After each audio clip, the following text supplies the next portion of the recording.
When disaster strikes, chaos follows. Emergency response teams react as quickly as possible, but they need up-to-date information. Communication lines are often cut, and information from the worst affected areas is often not forthcoming.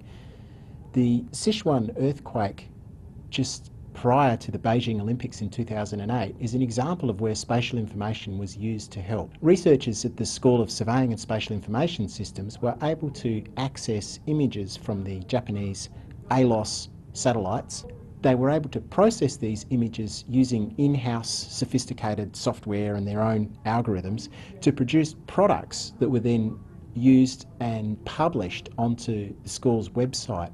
The Chinese emergency managers were then able to access that data and actually use it during the emergency response operations. They were able to see things like roads which had been cut, cities and towns which had been worst affected. Associate Professor Linlin Ge heads up the Geodesy and Earth Observation Systems research group at the school. So Linlin, how long did it take to process the images? We worked very closely with the Japanese collaborators in order to minimize the time between satellite image taking and the results by the Chinese authorities. When we started, we took more than 3 hours to analyze the images in our lab. We optimized our system on the fly and extreme pressure. By the end of it, it took us less than half an hour. This is the first time information such as this has been applied in emergency management.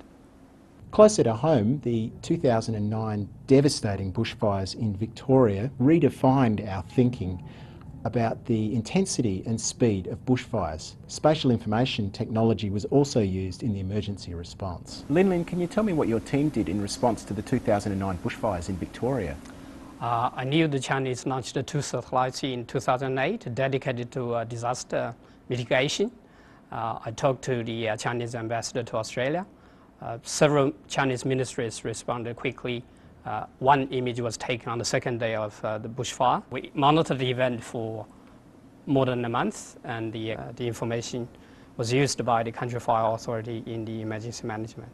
In February 2010, Queensland experienced its worst flooding in 120 years. Floodwaters have been moving through northern New South Wales. Linlin Ge and his team have been working around the clock on what's called spatial intelligence using Earth observation satellites. Emergency services have been using these images to monitor the flooding and to coordinate follow-up aerial surveys.